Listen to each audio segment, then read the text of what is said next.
సందట్లో సడేమియా.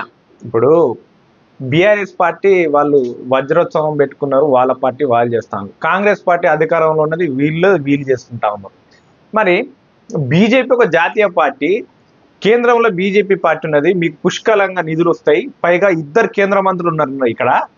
పైగా మొన్న జరిగినటువంటి ఎలక్షన్లో 3 ఎమ్మెల్సీ స్థానాలల్లో 2 ఎమ్మెల్సీ స్థానాలు వాళ్ళే కొట్టిండ్రు.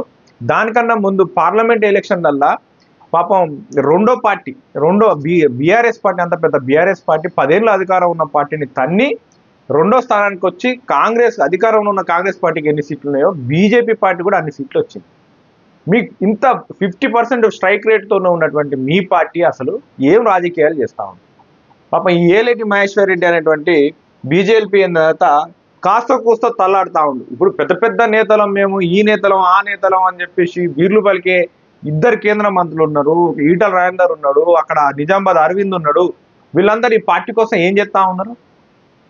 మీకు బీజేపీ మొన్న జరిగినటువంటి ఇప్పుడు మైలేజ్ పాకిస్తాన్ పై జరిగినటువంటి యుద్ధం విషయంలో కూడా, ఆ ఆపరేషన్ అది సింధూర్ విషయంలో కూడా బీజేపీ పార్టీ సక్సెస్ఫుల్ గా మంచి పేరు తెచ్చుకున్నది. ఇన్ని పాజిటివ్ అంశాలు ఉన్నాక మీరు అసలు రాజకీయాలు ఎందుకు చేస్తలేరు? మరి ఇటు కేసీఆర్కు లొంగిపోతారా, ఇటు మరి అధికార పార్టీకి లొంగిపోతారా, లేకపోతే లోపల మీరే ఏమన్నా పనులు చేసుకుంటారు? రఘునందన్ రావు ఉన్నాడు, ఇంకా మర్చిపోయినా. అరే పేరుకు పెద్ద లీడర్లు ఉన్నారు, అసలు మీరు మీ పార్టీ చేసే ఒక్క పార్టీ కార్యక్రమం లేదు, పార్టీ బలోపేతం చేసేది లేదు, క్యాడర్ డెవలప్మెంట్ లేదు. ఒక రాజకీయంగా ఒక విషయాన్ని ఒక ప్రతిపక్ష పార్టీగా వీళ్ళు కొట్లాడేది లేదు. మొన్నటిదాకా మీరు నెంబర్ టూ మేమే ప్రతిపక్షం అన్నోళ్ళు పాపం చచ్చిపోతున్న పార్టీకి మొన్న వాళ్ళు రజతోత్సవం మీటింగ్ పెట్టుకొని వాళ్ళు నీళ్లు పోసుకొని పానం దక్కించుకున్నారు. మరి మీరు ఏం చేస్తా ఉన్నారు? ఇన్ని అవకాశాలు ఉన్నాయి, ఇంత క్యాడర్ ఉన్నది, ఈ పరిస్థితులు మీకు అనుకూలంగా ఉన్నాయి, మీది ఒక జాతీయ పార్టీ, కేంద్రంలో మీరుంటారు, మీరు చేసేది ఏంది అసలు? ఎన్ని అవకాశాలు? ఎలక్షన్స్కి ముందు కూడా, ఎలక్షన్స్ జరగడానికి 3 నెలలు జనవరి ఫిబ్రవరి దాకా కూడా బీఆర్ఎస్ పార్టీకి ప్రత్యామ్నాయం ఎవరు అని అంటే బీజేపీ అన్నారు. అరే కరెక్ట్ చెప్పాలంటే అదే లిక్కర్ కేసుల కవితను కనుక అరెస్ట్ చేసి ఉంటే ఈ రోజు మీది ప్రధాన ప్రతిపక్ష పార్టీ అయి ఉండేది. లేదు అనుకుంటే అధికారంలో మీరే ఉంటున్నారేమో. అక్కడ ఒక వ్యూహాత్మక తప్పిదం. తర్వాత మళ్ళా కవితను అరెస్ట్ చేసినప్పుడు 8 సీట్లు వచ్చినాయి. ఇది మళ్ళీ అది అడ్వాంటేజ్ అయింది మీకు. ఇప్పుడు కూడా ప్రధాన ప్రతిపక్ష పాత్ర మీరు పోషించాలి. ఎంత పెద్ద కేంద్ర మంత్రి పదవులు ఉన్నంత మాత్రాన రాష్ట్రంలో మీ పనులు ఏమి ఎడబోతున్నాయి? అసలు ఎందుకు ఇట్లా నిద్రపోతా ఉన్నారు? ఏమన్నా లోపాయకారి ఒప్పందం జరిగిందా ఇట్లా మీకు? ఇట్లా ఇటు కేసీఆర్ కానీ అటు కాంగ్రెస్ పార్టీకి కానీ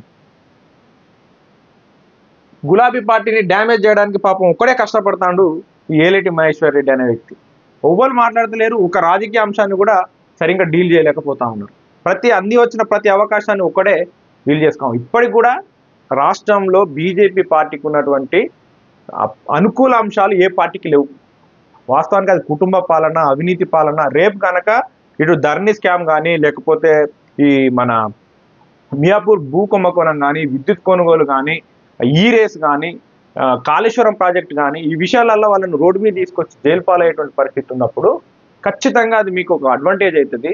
నెంబర్ 2 మీరు కాదు, కరెక్ట్ మీరు కొట్లాడితే రేపు గవర్నమెంట్ను ఫామ్ చేసేటువంటి పరిస్థితులు కూడా మీకుంటాయి. ఆ బీఆర్ఎస్ పార్టీని నమ్మేటువంటి పరిస్థితి లేదు. ఇన్ని అనుకూల అంశాలు ఉన్నాక కూడా మీరు ఎందుకు ఇట్లా మొద్దు నిద్రపోతా ఉన్నారు? ఎలక్షన్స్కి ముందు బీసీని ముఖ్యమంత్రిని చేస్తా ఉన్నారు. ఇంతమంది బీసీలు ఉన్నారే. ఇప్పుడు ఈయనున్నాడు, ఎవరున్నారు? ఈటల రాజేందర్ ఉన్నాడు బీసీఏ. ఆయన ఎవరు? కరీంనగర్ లీడరు, ఆయన బీసీ లీడరే. తర్వాత నిజామాబాద్ లీడరు, ఆయన లీడరే, బీసీ లీడరే. ఇంతమంది బీసీలు ఉన్నారే. ఎవరినో ఒకరిని పార్టీ అధ్యక్షుడు చేస్తారు. 2 ఏళ్లుగా ఒక జాతీయ పార్టీకి ఎంత దౌర్భాగ్యం అనేది. అధ్యక్షుడు, పార్టీకి రాష్ట్ర అధ్యక్షుడు ఉండడా? ఇంత నిద్రపోతారా? అసలు మీరు పార్టీ నడుపుతున్నారా, ఇంకేదైనా నడుపుతున్నారా? దుర్మార్గం. ఇప్పుడు మీ చేతులారా మీరే రాష్ట్రంలో ఇంత అనుకూలమైనటువంటి పరిస్థితులు ఉన్నప్పుడు మీ వ్యూహాత్మక తప్పుదంతో మీ పార్టీని, మీ పార్టీ భవిష్యత్తును నాశనం చేసుకుంటా ఉన్నారు.